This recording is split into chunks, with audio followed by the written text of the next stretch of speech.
Bueno, entonces queda claro cuál es la... por qué cito a Malraux referido a la arquitectura. Este es otro señor que es importante de lo que estamos hablando. Este señor es el ingeniero Fotis. ¿Cuál es la particularidad de Otis, además de haber sido el dueño de una empresa bastante conocida? Es que él es el que inventó en 1853 el artificio que transformó los elevadores, los montacargas, en ascensores. ¿Cuál es ese mecanismo? Es el paracaídas. Desde que se inventó el paracaídas, los elevadores de cargas, que también se usaban para llevar personas, se transformaron en ascensores. ¿Cuál es la diferencia entre un ascensor y un montacargas? Un ascensor transporta pasajeros. Las diferencias funcionales están en todos los mecanismos de seguridad que están aplicados para el transporte de personas. Entonces, ustedes piensen, en 1853 nosotros salíamos de la guerra civil, estábamos curando la Constitución y el señor de Nueva York inventaba el ascensor. Entonces, lo primero que tenemos que definir es qué es un ascensor. Bueno, es un vehículo, por eso muchas de las definiciones que voy a hacer las voy a referir justamente eso, un vehículo que transporta personas en sentido generalmente vertical. También lo puede hacer en sentido inclinado, en un lado y en otro. Cuando solo transporta cosas, se lo denominan montacargas. Y acá empezamos a intervenir en el diseño del sistema de transporte vertical. Lo primero que tengo que hacer es disponer, o sea, ¿cómo voy a poner los ascensores dentro del edificio? Lo voy a poner en batería, lo voy a poner aislados, individuales, baterías especiales, alineados, encriptados, bueno, ya es algo que vamos a ver más adelante. Y luego es cuánto voy a disponer. El edificio va a requerir, en función de la población y el uso, una cantidad de ascensores que podrá variar en más o en menos en función del tamaño de las cabinas y la velocidad y sobre todo el cálculo del tráfico que yo hago. Porque ¿qué es lo que yo debo garantizar cuando hago un cálculo de tráfico? ¿Qué es lo que más nos incomoda de un ascensor? ¿Qué? Primero la espera. Segundo, no. Eso va a intervenir en la parte. ¿Qué?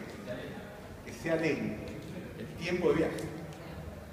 Bueno, la espera, el tiempo de viaje actúan psicológicamente en nosotros, además de la cantidad de personas que están adentro de la cabina. Piénsense ustedes mismos en un ascensor. El ascensor está vacío, llega la cabina a su piso, está vacío, ustedes entran. Inmediatamente llega otra persona y se sube. ¿Cómo se disponen ustedes en la cabina? Uno en una diagonal. O sea, la forma más alejada posible uno del otro. ¿Por qué pasa eso? Porque el ascensor es el único viaje que ustedes no saben cuándo empieza, no saben con quién van a ir y no saben cuándo termina.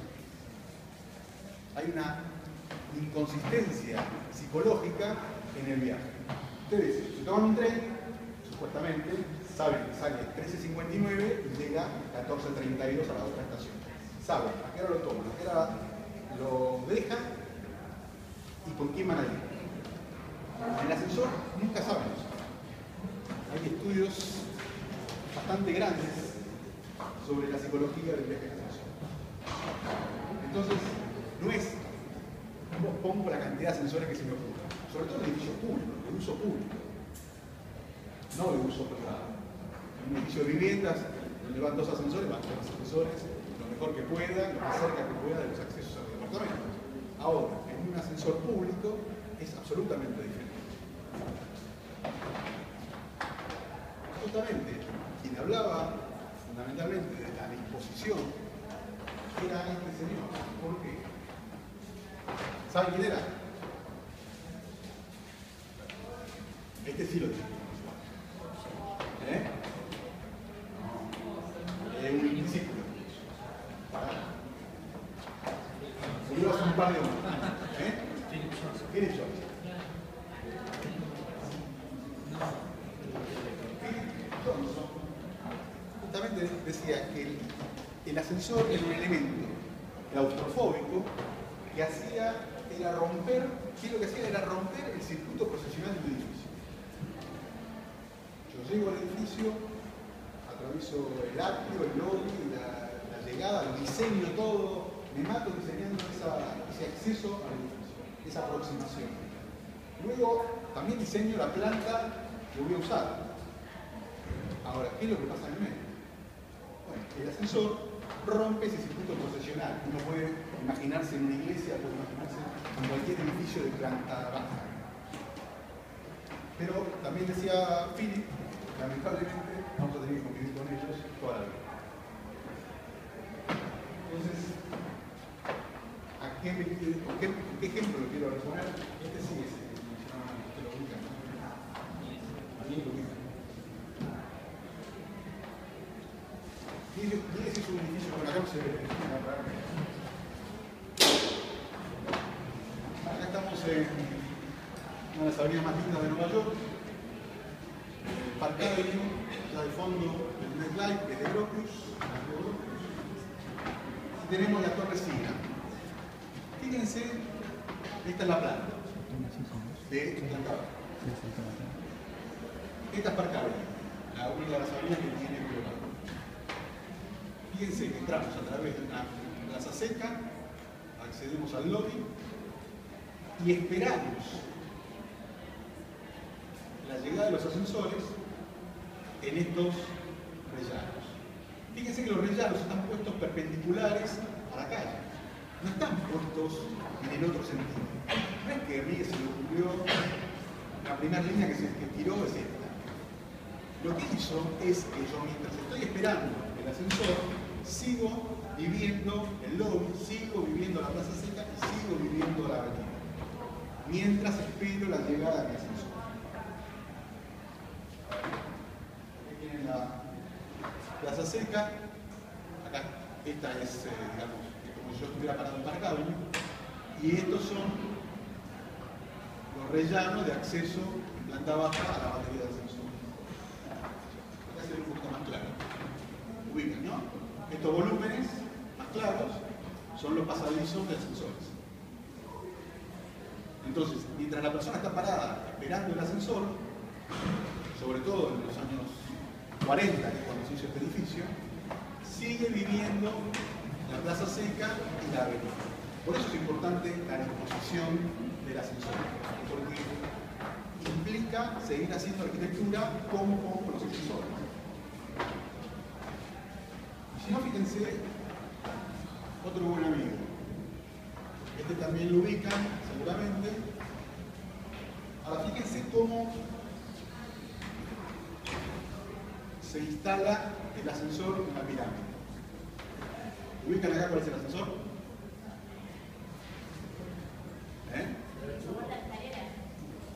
Este. No, fíjate.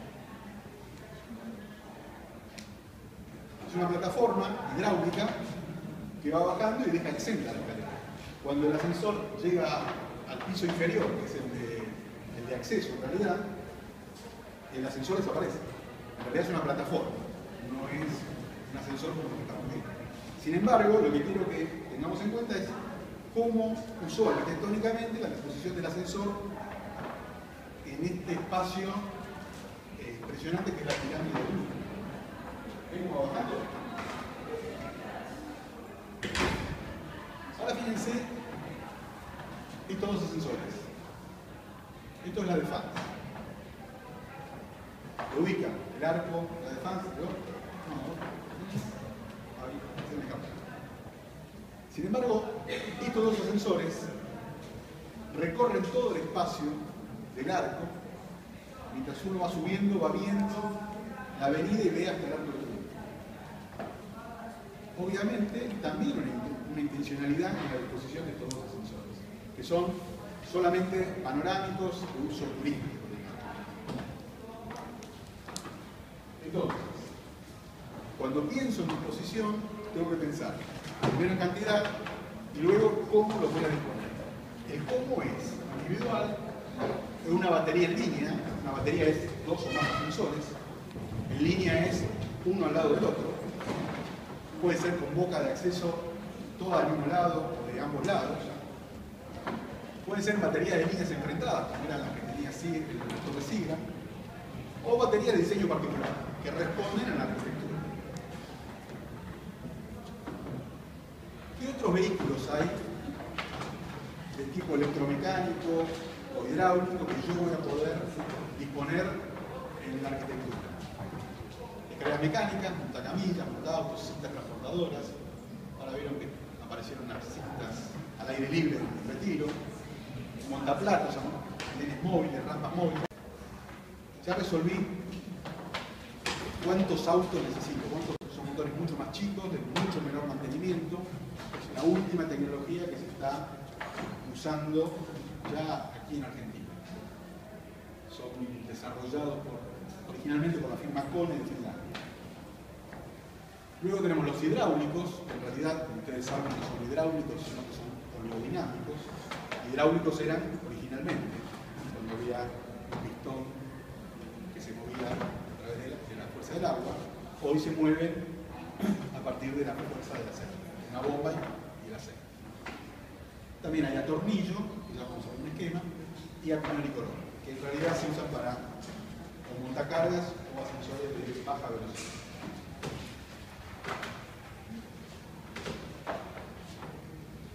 Muy rápido porque esto, digamos, no lo decidimos nosotros. Nosotros decidimos qué tipo de motor vamos a instalar.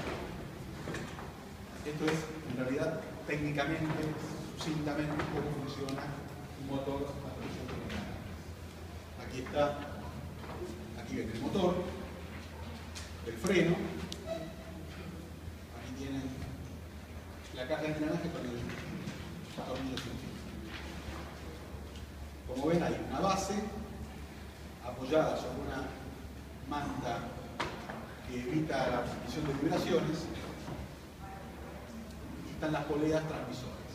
Digamos que de esta línea de cables, 3 como mínimo, se sostiene la cabina, que está ubicada en el baricentro del sistema, y de esta otra, en este caso, juega el contrapeso.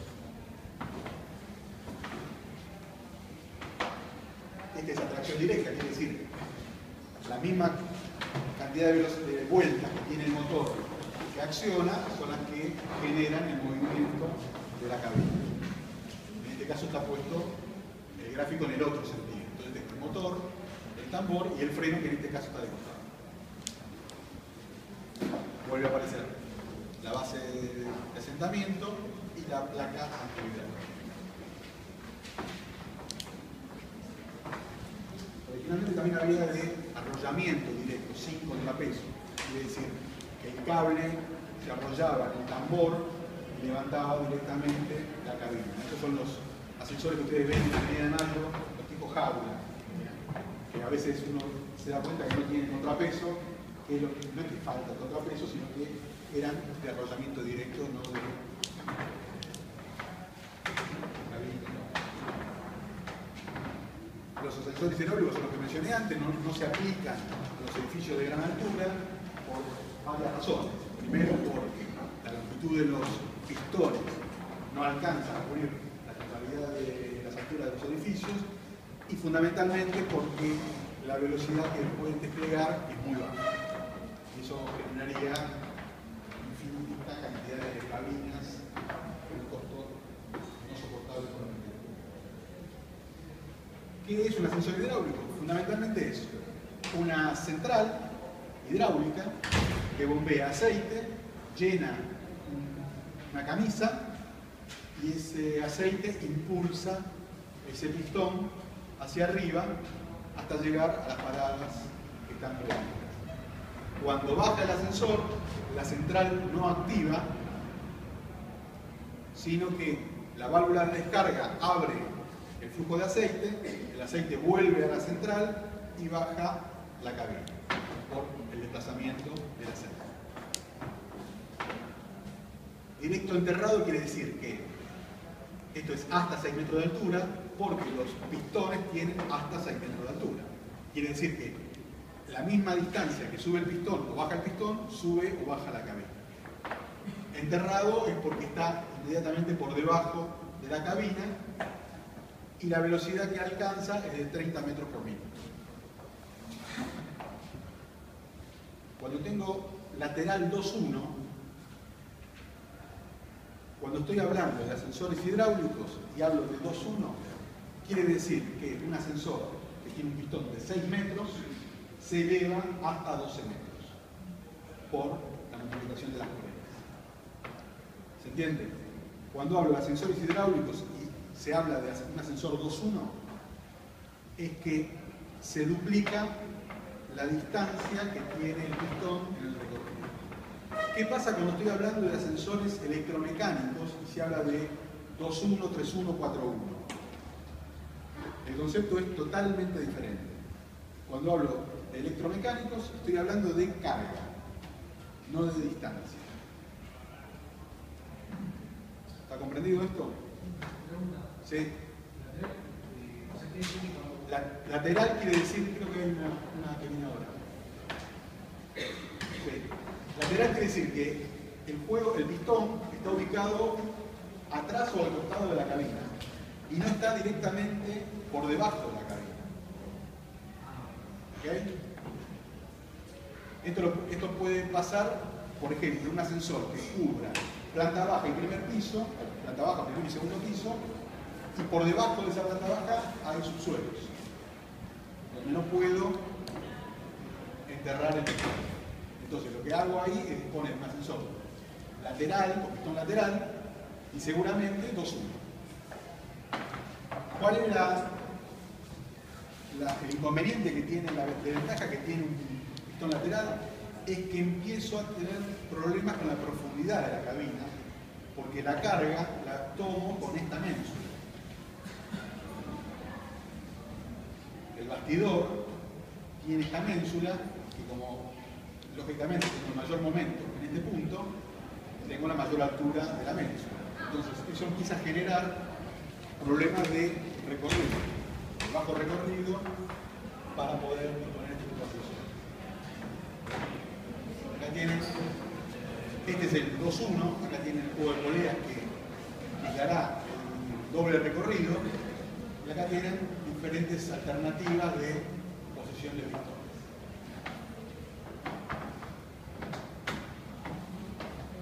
Acá empiezan a ver ya un despiece de un ascensor, la polea, el pistón. Bueno, esto lo tengo todo en la Esta es la central hidráulica, que es la que mueve todo el sistema. El tamaño es un lavarropas. ¿Cuál es la precaución que hay que tener para instalar esta central? Es la ventilación que debe tener el recinto donde está instalada. No se lo puede instalar en un nicho cerrado para que nadie acceda, porque esto levanta mucha temperatura, el aceite se calienta y tiene termostatos que accionan válvulas de seguridad con protectores térmicos que paran el circuito. Entonces hay que garantizar la ventilación y la temperatura del ámbito donde tengo instalada la central. Y tiene estos componentes básicos, que bueno, son los que ya les mencioné. La central, que es esta, los protectores, el pistón, la válvula paracaídas, que es la que trabaja en función de si hay un problema eléctrico o una pinchadura de un caño. Si se pierde el aceite del circuito, la válvula paracaídas frena el dispositivo. El batidor de la polea, el batidor de la cabina, las cañerías y los accesorios. Esto es todo lo que envuelve un ascensor. Los ascensores a tornillos son de mucha inferior prestación, tienen problemas de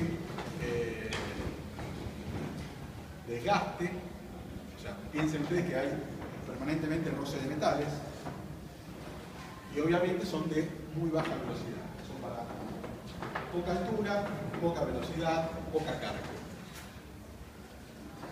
Los de Piñón y Corona son los que habitualmente se usan en las obras, como montacargas. Cualquier obra lo pueden ver. También, como es una obra, tiene un tiempo de uso de 1 o 2 años, no tiene problemas de desgaste. Yo lo que voy a hacer es desarmarlo para llevarlo a otra obra, reponer todas las piezas desgastadas y lo vuelvo a instalar. No es lo mismo en un edificio de hotel, viviendas o oficinas. Más o menos tengo ahora la idea de cuántos ascensores voy a tener que poner, de qué manera los voy a mover. Entonces, cómo voy a motorizar los ascensores. Voy a tener que empezar a disponer la infraestructura que yo tengo que instalar para servir a estos ascensores. Lo primero que voy a tener que saber son los rellanos. Los rellanos son los lugares de espera de los ascensores.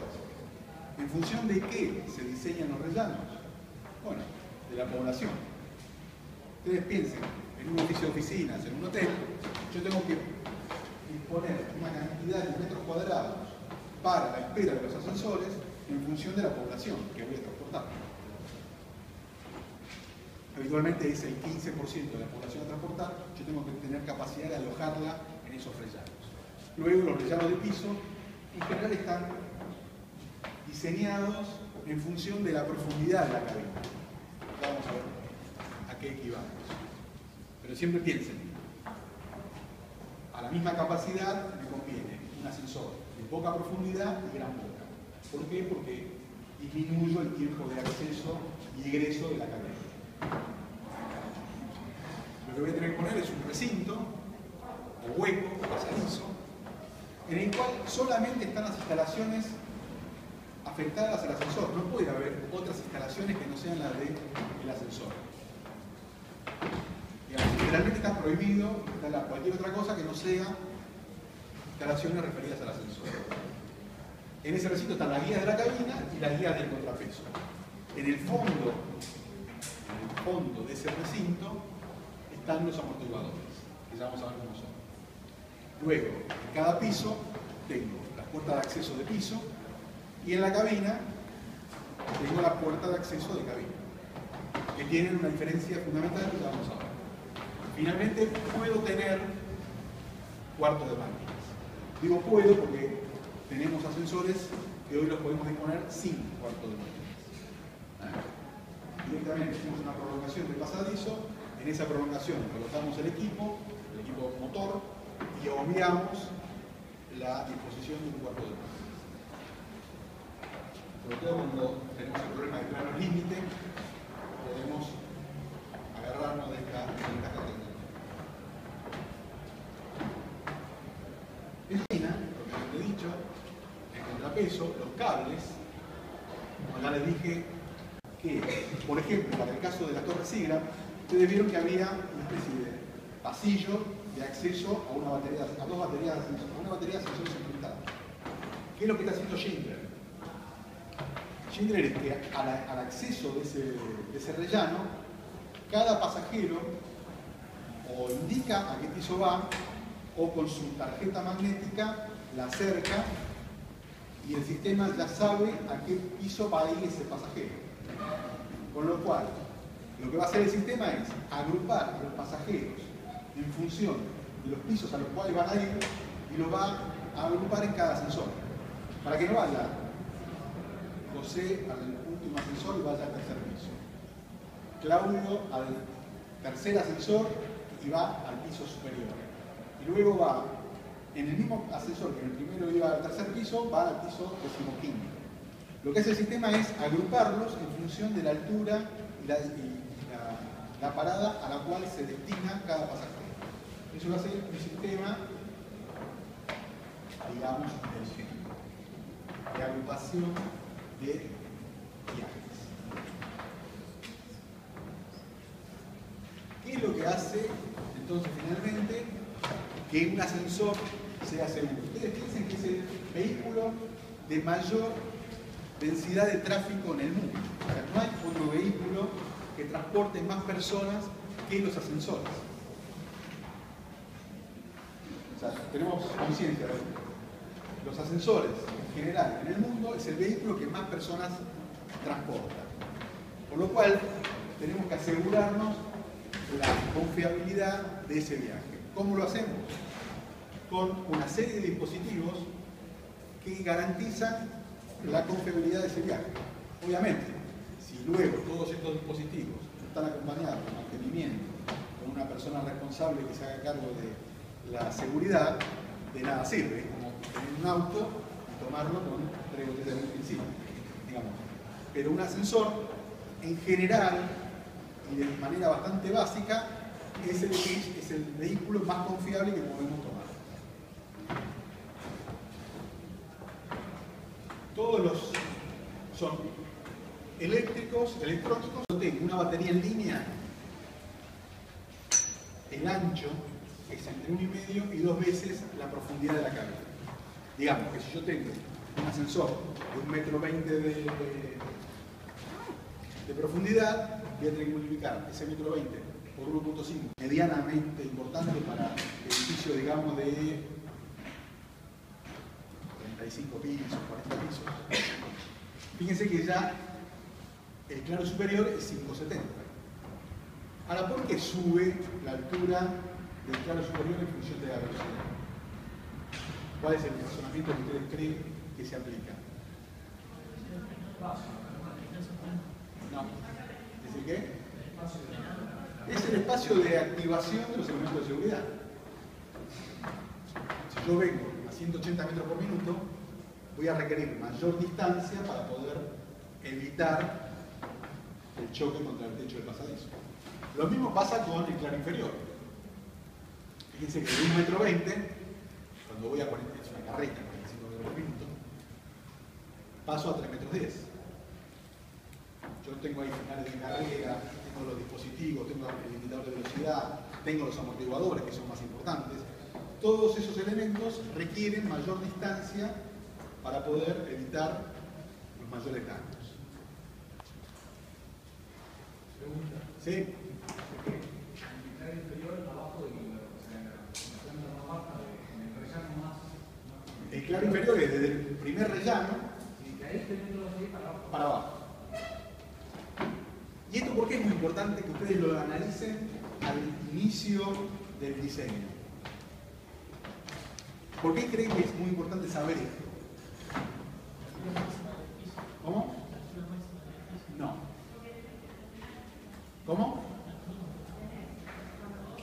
Fuerte, no escucho. Está bien, pero eso es para la parte de... Yo digo para la parte de abajo. Por las bases. Si ustedes trabajan con un tabique contraviento, que es habitualmente el tabique que rodea el pasadizo del ascensor, en función de este bajo recorrido, es que van a tener que disponer la base de ese tabique. Piensen, no van a estar siempre en lugares con terrenos aptos como algunos lugares de Buenos Aires.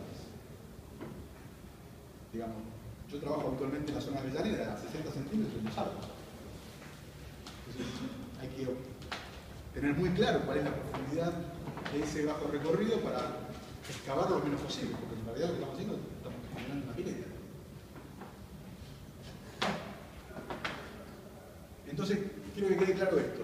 Lo que no me acuerdo cuántas tiene el hotel.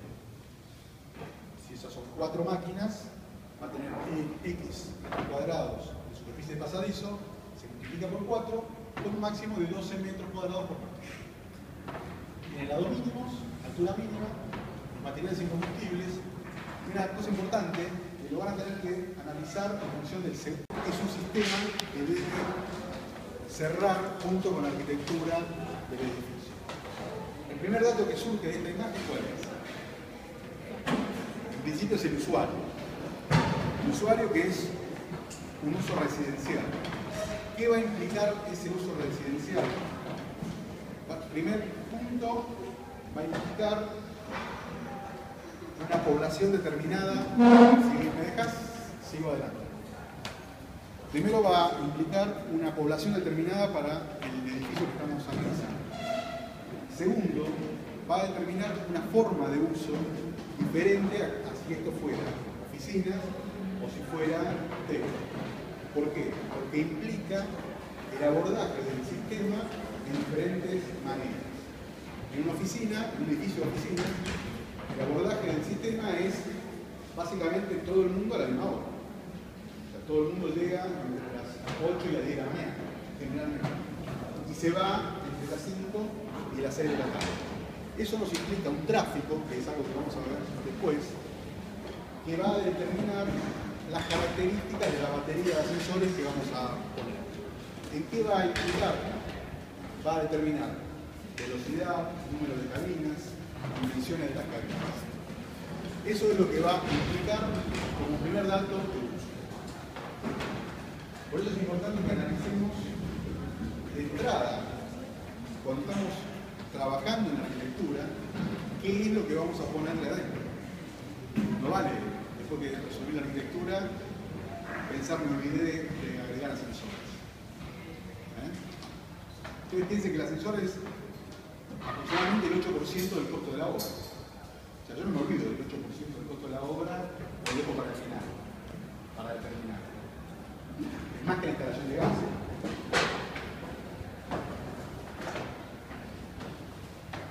Después de ahí me gusta ponerles algunos personajes.